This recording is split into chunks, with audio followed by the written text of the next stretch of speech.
ওদালগুৰি জিলাৰ ভৈৰৱকুণ্ডত আজি এক মহান কৰ্মযজ্ঞ হ'বলৈ গৈ আছে। সমগ্ৰ বিশ্বই ভৈৰৱকুণ্ডৰ আজি হ'ব পৰা বা ভৈৰৱকুণ্ডত আমি চেষ্টা কৰা বিশ্ব ইতিহাসৰ সাক্ষী হ'বলৈ ৰৈ আছে। আজিৰ দিনটোত অৰ্থাৎ 24 ঘণ্টাৰ ভিতৰত এই ওদালগুৰি জিলাৰ ভৈৰৱকুণ্ডত আমি 10 লাখ গছপুলি ৰোপণ কৰিম।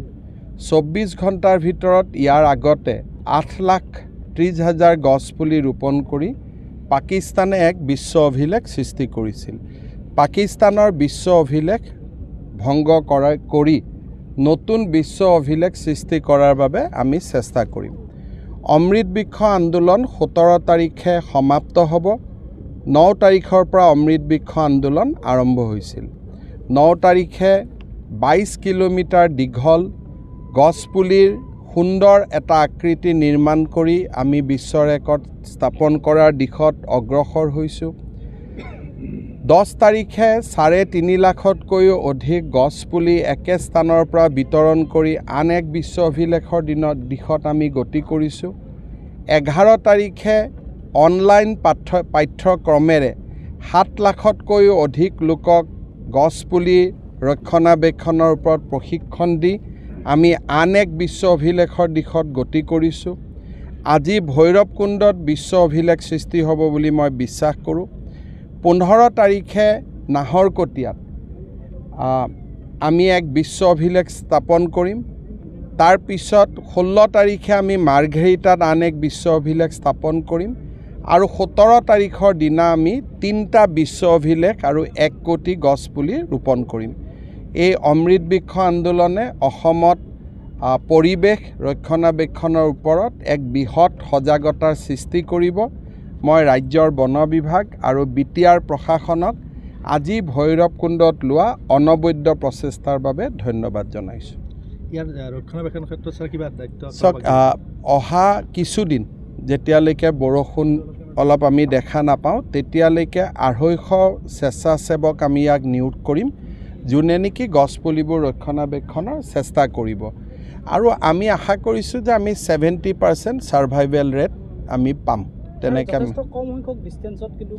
সেইকাৰণে কিছু গছপুলি ইয়াত যিহেতু অভিলেখৰ কাৰণে গছপুলি ৰোপণ কৰা হৈছে, অকণমান লাইনটোত ডিষ্টেঞ্চটো কম হৈ আছে কাৰণ মাটি কম, কিন্তু তাৰ পিছতেই বিশ্ব অভিলেখ হৈ যোৱাৰ পিছত আমাৰ বন বিভাগে গছপুলিবোৰ আকৌ এবাৰ সজাই দিব। মিনিমাম কেইবছৰলৈকে সুৰক্ষাৰ ব্যৱস্থা কৰিব? ইয়াতে এনেই ঘৰত যি আমি গছপুলিবোৰ ৰোপণ কৰিম 1 কোটি, তাত আমাৰ আঁচনিটো হ'ল যে গছপুলি ৰোপণ কৰাৰ সময়ত আমি পৰিয়ালটোক 100 টকা দিম। 3 বছৰ পিছত আমি আৰু 200 টকা দিম, যাতে 3 বছৰ গছপুলিডাল সংৰক্ষণ কৰিব পাৰি। আৰু তাৰ উপৰিও গছপুলিবোৰ যিহেতু বাণিজ্যিক মূল্য আছে, সেইকাৰণে পৰিয়ালসমূহেও ইয়াক ৰক্ষা কৰিব বুলি মই ভাবোঁ। আৰু যি আমি মুকলি ঠাইত গছপুলি ৰুইছোঁ, সেইখিনি গছপুলি বন বিভাগে ভাল কৰি প্ৰতিপালন কৰি তাক ৰাখি দিব। সমান্তৰালভাৱে কিন্তু গছ কটা বন্ধ হোৱা নাই, অবৈধভাৱে বহুত কাঠৰ মিল কিন্তু ওদালগুৰি জিলাতো চলি আছে। অসমতো বিভিন্ন ভাল বেয়া ঘটনা চলি থাকে আৰু ভালে যাতে বেয়াক দমন কৰিব পাৰে, বেয়াতকৈ যাতে ভাল খবৰবোৰ আমি বেছি শুনিব পাওঁ, সেইকাৰণে এই অমৃত বৃক্ষ আন্দোলন লাহে লাহে মানুহে বুজিব। বিশেষকৈ নতুন প্ৰজন্মই আজিকালি গছ নাকাটে।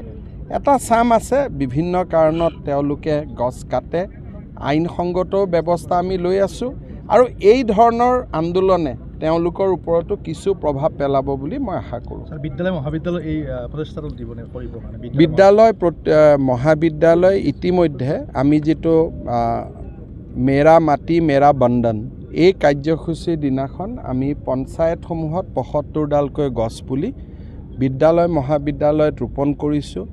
এনৰেগাৰ জৰিয়তে আমি নামঘৰ মন্দিৰসমূহত বৃক্ষ ৰোপণ কৰি আছোঁ আৰু যিবিলাক আমি ফৰেষ্ট এভিকশ্যন কৰিছোঁ তাতো আমি গছপুলি ৰোপণ কৰি আছোঁ। গতিকে অসমত মই ভাবোঁ যে 2-3 বছৰত আমাৰ গছপুলিৰ সংখ্যা বহুত গুণে বৃদ্ধি পাব।